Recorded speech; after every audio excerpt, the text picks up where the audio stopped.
할렐루야. 안녕하세요. 대전침례교회 매운성 목사입니다. 오늘 5월 1일 함께 나누실 말씀은 마태복음 22장 34절에서 40절 말씀이 되도록 하겠습니다. 제가 봉독하고 함께 말씀 나누겠습니다.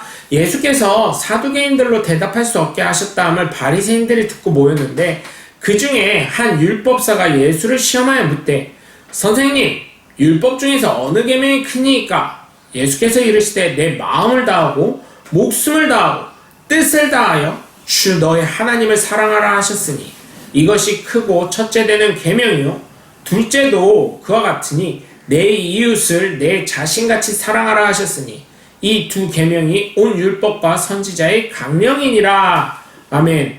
우리가 살아가면서 하나님의 뜻은 무엇인지 모르는 사람이 없다고 저는 생각합니다.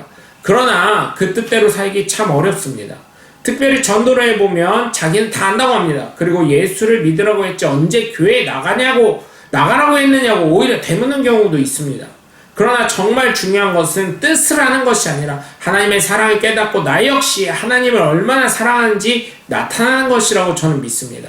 실천하는 믿음이라고 생각합니다. 하나님을 사랑하는 마음이 크면 클수록 하나님의 뜻대로 살아가려는 마음이 더욱 커지는 것이지만 그렇지 않으면 나와 무슨 상관이냐 하면서 하나님의 뜻을 이루기는커녕 오히려 반역하는 죄인 중에 죄인이 돼가는 것을 알 수가 있습니다. 사랑하는 연인끼리도 그렇습니다. 다른 사람이 뭐라고 해도 자신이 사랑하는 사람의 말을 듣고 또한 그 사랑하는 사람의 꿈을 이루어주려고 하는 것이지 나랑 무슨 상관이래 하면서 무시하고 오히려 그 여인의 말을 무조건적으로 반대하는 사람이 어디 있겠습니까? 사랑하니까 그 연인의 뜻을 듣고 이해하고 이루어주려고 하는 것이 사람의 마음이 아니겠습니까? 그와 같이 우리가 하나님을 사랑하는 것 역시 우리의 삶으로 표현이 되고 증거가 나타나야 될 줄 믿습니다. 그렇기 때문에 저는 예수를 믿는 우리가 정말 하나님을 더욱 뜨겁게 사랑하며 우리의 삶을 통해 하나님의 사랑을 실천하여 내 삶을 통해 하나님의 역사하심을 나타내는 증거를 다 가지시길 주 예수 그리스도의 이름으로 간절히 축원합니다. 첫 번째로 계명에 충실해야 하는 근본은 하나님을 최선을 다해 사랑해야 하는 것입니다. 왜냐하면 하나님은 우리에게 정말 소중한 영생함을 주셨기 때문입니다. 어느 누가 생명보다 소중한 것을 줄 수 있겠습니까? 그러나 하나님은 예수 그리스도를 믿는 우리에게 영생함을 선물하신 것임을 믿으시길 바랍니다. 하나님을 사랑하십니까? 하나님은 정말 우리를 최선을 다해 사랑하셨습니다. 여기에서 어느 누가 나를 위해 자신의 자식을 내놓고 어느 누가 다른 사람을 위해 죽을 수 있는 사람이 있겠습니까? 그러나 하나님은 그렇게 하셨습니다. 하나님이시니까 하지요. 맞습니다. 하나님이니까 하신 것입니다. 그러면 왜 그렇게 하셨습니까? 너무나 사랑하셨기 때문에. 너무나 사랑하시는 중이가 앞으로도 더욱 사랑하실 것이기 때문에. 그런데 이 짝사랑도 너무 깊어지면 어떻게 되나요? 질투의 화신이 됩니다. 그렇기 때문에 하나님의 사랑을 빨리 깨닫고 하나님은 나를 너무 사랑하시는 나머지 하나님보다 앞서는 것이 있다면 하나님은 반드시 질투의 화신이 되셔서 제거하시기 때문에 깨달으라는 것입니다. 하나님을 사랑하라는 것입니다. 협박이 아니고 진실을 말씀드리는 것입니다. 하나님을 질투하시는 단계까지 않도록 빨리 우리는 정신을 차리고 정말 하나님을 사랑해야 될 줄 믿습니다. 오늘 본문 34절에서 38절까지 보시면 사두개인들이 어떠한 대답도 할 수 없게 됐다는 것을 들으고 바리새인들이 모여서 회의를 합니다. 그리고 그 중에 율법사가 예수님께 묻습니다. 선생님, 율법 중에 어느 게 큽니까? 그러자 예수님 대답하셨는데 내 마음을 다하고 목숨을 다하고 뜻을 다해 주 너의 하나님을 사랑하라. 이게 첫 번째 되는 계명이다. 이렇게 말씀하십니다. 왜냐하면 하나님이 나를 사랑하시면서 예수 그리스도 독생자를 이 땅에 보내주셨기 때문입니다.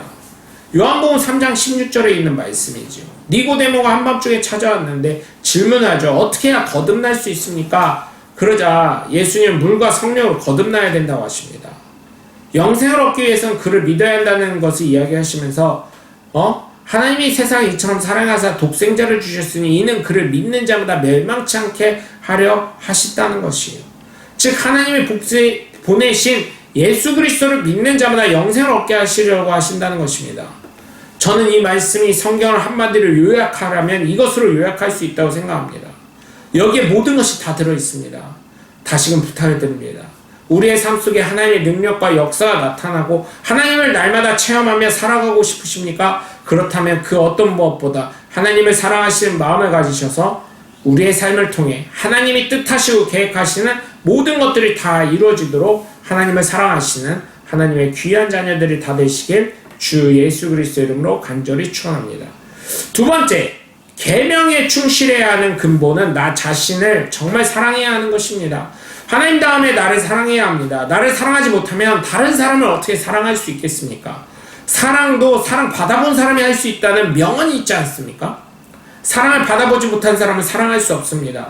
사람은 정말 사회적 동물이고 학습이 되어져야 할 동물이라고 정의를 하는 사회학자가 있는데 저는 그 말에 전적으로 동감합니다. 정말 자신이 받은 사랑, 자신이 커온 환경, 자신이 학습한 것에 따라 사람의 삶이 질이 달라지는 것을 볼 수 있습니다. 그래서 정말 나 자신을 사랑할 줄 아는 사람이 되셔야 할 줄 믿습니다. 나를 사랑하시기 바랍니다. 그것도 뜨겁게 사랑하시기 바랍니다. 대한민국은 자살 공화국이라고 하고 헬조선이라고 합니다. 왜냐하면 자기 자신을 사랑하지 못했기 때문입니다. 이 생명이 얼마나 소중하고 값비싼 것이고 기회인지 몰라서 그런 것입니다. 얼마나 소중한 생명입니까? 아무나 이 세상에 태어날 자격을 갖는 것이 아닙니다. 또한 나를 위해 돌아가시고 3일 만에 부활하신 예수님을 생각하면 얼마나 소중하며 값비싼 생명입니까? 저는 스스로를 사랑하시길 바랍니다. 사람이 살면서 불만이 왜 없겠습니까? 그리고 왜 죽고 싶다는 생각을 하지 않겠습니까?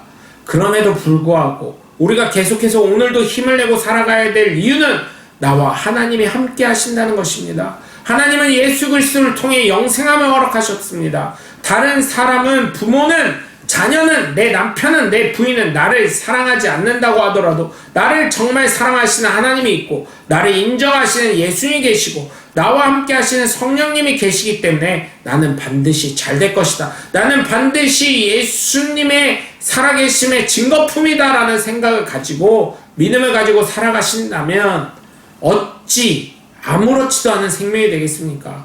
정말 나보다 소중한 존재는 없는 것입니다. 그렇기 때문에 내 자신은 너무나 소중한 존재인 것입니다. 예수님은 이 땅에 나 때문에 오신다는 믿음을 가지고 살아가시면서 자신감을 가지고 나 자신을 사랑하시면서 살아가시길 바랍니다. 자네가 왜 이렇게 되었는지 아는가? 그러면 그나마 이 정도 사는 것이 다 내 덕이라네? 무슨 뚱딴지 같은 소리인가? 그러면 하나님이 나를 너무나 사랑하셔서 이 땅에 예수님을 보내셔서 믿기만 하면 구원 얻게 하셨다네. 이 정도의 믿음이 되셔야 될 줄 믿습니다. 미친 소리로 들리신가요? 이렇게 미쳐야 제정신인 것입니다. 오늘 보면 39절에서 40절까지 보시면 둘째도 그와 같다는 것입니다. 둘째도 왜 같아요? 바로 하나님이 나를 너무 사랑하시니까. 다를 바가 없습니다. 자식까지 내어줄 정도이니 얼마나 하나님이 사랑하신다는 증거입니까? 내 이웃을 내 자신같이 사랑하라고 하십니다. 그런데 여러분, 많은 사람들이 이렇게 얘기합니다. 내 이웃을 사랑하라고요. 근데 먼저 선행되어야 할 것이 예수님이 뭐라고 하십니까? 바로 내 자신같이 사랑하라는 것입니다. 너를 먼저 사랑하라는 뜻이 있는 것입니다. 그러니 먼저 내 자신을 뜨겁게 사랑하시길 주 예수 그리스도 이름으로 간절히 축원합니다.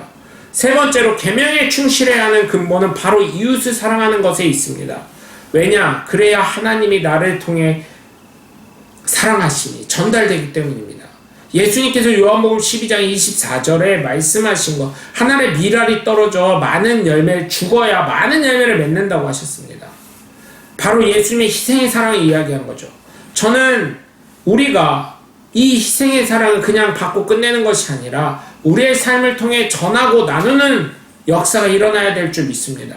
은혜와 사랑을 그냥 내가 간직하면 결국은 썩어 악취가 납니다. 왜 사도 바울이 우리 보고 그리스도의 향기라고 했겠습니까? 우리가 받은 그리스도의 사랑과 은혜를 나눠주라고 한 것입니다.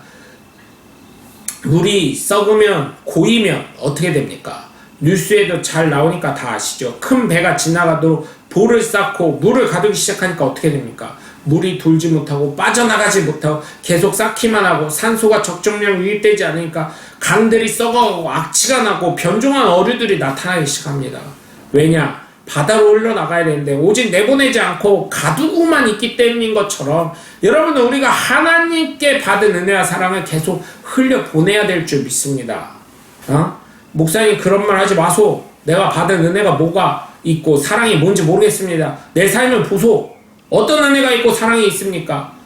북한에 가보지 않아서 그런 이야기 하시는 것입니다. 아프리카를 가지 않아서 그런 것입니다. 동남아에 가지 않아서, 인도를 가지 않아서 그런 것입니다. 예? 물론 우리보다 잘 사는 사람은 잘 살아가죠. 그러나 대부분의 사람들은 가난에 허덕이고 가난이 계속해서 되어감에도 불구하고 그것에서 기쁨을 누리는 사람은 무엇이고 그 기쁨을 누리지 못하며 신세한탄하는 나는 무엇이냐는 것입니다.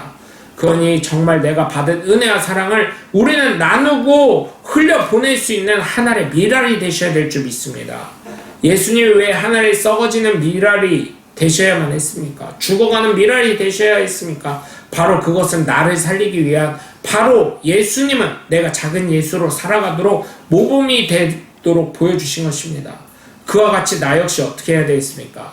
내가 받은 은혜와 사랑을, 그 사랑과 은혜를 아직까지 발견하지 못한 내 이웃에게 전달하고 나눔을 해서 나의 삶을 통해 천하보다 귀하다고 하신 그 한 영혼 한 영혼을 하나님의 사랑과 은혜를 흘려보내 전달하시는 하나님의 귀한 자녀들 되시길 주 예수 그리스도의 이름으로 간절히 축원합니다. 여러분 오늘도 함께 해주셔서 감사합니다. 저는 대전 침례교회 명성 목사였습니다. 감사합니다.